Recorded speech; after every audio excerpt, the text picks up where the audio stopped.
This one is going to sting for a long time, not just because the Rams lost, but because of how they lost. A game that was there for the taking, a moment that could have reshaped the NFC playoff picture slipped away in the most painful way possible. This wasn't just a loss, this was a collapse. And for Rams fans everywhere, it felt like watching hope drain out in real time. Coming into this matchup against the Seahawks, everything was on the table. Momentum, confidence, even a legitimate path toward the #1 seed. The Rams didn't walk into this game as underdogs hoping for a miracle. They walked in believing they could win. And for large stretches, they proved it. That's what makes this defeat so hard to accept. Early on, the Rams looked composed. The offense had rhythm, the defense showed energy, and there was a sense that this team understood the stakes. Drives were sustained, plays were being made, and the game felt like it was unfolding on the Rams' terms. This wasn't domination, but it was control. And in a rivalry game like this, control is everything. But football doesn't reward teams for how they start. It rewards them for how they finish. And when the game tightened, when the pressure climbed, the Rams unraveled piece by piece. The collapse didn't happen on one play. It happened through a series of mistakes that slowly shifted momentum. Missed tackles that should have ended drives.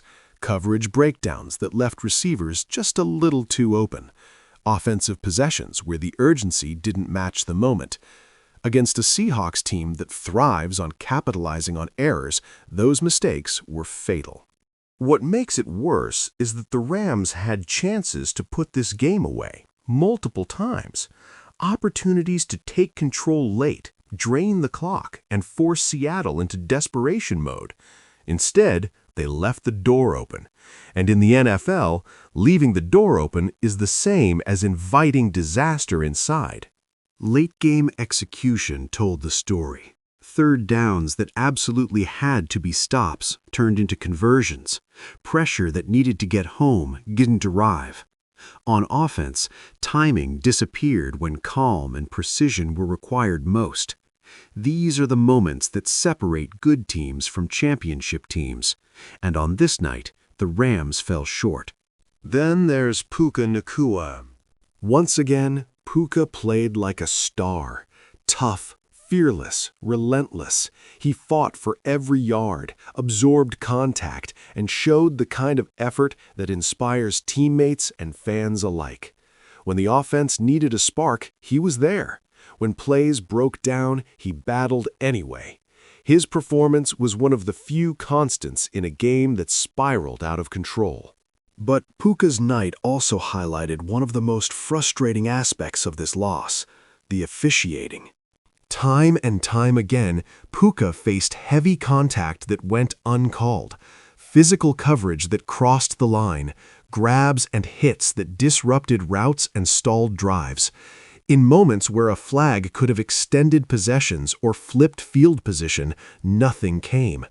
And when your most important offensive weapon is repeatedly forced to fight through illegal contact with no whistle, it changes the entire flow of the game. To be clear, the refs did not single-handedly lose this game for the Rams. Championship teams overcome bad calls. But when the margin for error is razor-thin, missed calls matter. They kill momentum, they force perfection, and they add to the sense that everything is working against you. That's why the Puka versus the refs conversation isn't going away. Still, the Rams have to own their part in this. Red zone opportunities didn't turn into touchdowns when they needed to. Defensive discipline slipped at the worst possible times. Situational awareness, clock management, down and distance decisions felt just slightly off. These are controllable elements, and that's what makes this loss feel so avoidable. So what now? Shockingly, the season is not over. The Rams' hopes of earning the #1 seed took a massive hit, but they are not dead. The path is narrow, unforgiving, and dependent on help, but it exists. First and foremost, the Rams have to win out. No exceptions. No room for another mistake. Every remaining game has to be approached like a playoff game because that's exactly what they are now. Beyond that, the Rams need other NFC contenders to stumble.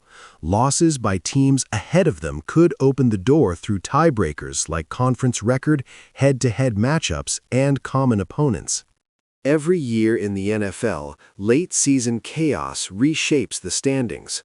Unexpected losses happen, favorites fall. Teams that just need a little help suddenly get it. The Rams simply need to stay alive long enough to benefit if that chaos arrives. But here's the uncomfortable truth. None of it matters if this team can't finish games. That's the question this loss leaves behind. Not about talent, not about coaching, but about trust. Can this team handle the pressure when everything tightens? Can they close when the moment demands it? Or will games like this continue to haunt them? Losses like this can break a team, or forge one. They can create doubt, finger-pointing, and hesitation. Or they can create urgency, focus, and accountability. Right now, the Rams are standing at that crossroads. If they want this game to be remembered as a turning point instead of a collapse, the response has to be immediate. Sharper execution, better discipline, smarter situational football. The toughness and fire Puka brings every snap needs to spread across the roster. Defensively, getting off the field late in games has to become non-negotiable. Because this loss will be remembered. The only question is how. Will it be the moment fans look back on and say, that's where it all fell apart? Or will it be the painful wake-up call that pushed this team into its best football at the perfect time? The frustration is real. The anger is justified, but the opportunity is still there. The Rams' season isn't finished yet, but from here on out, every snap, every drive, and every decision carries weight. Now we find out who this team really is.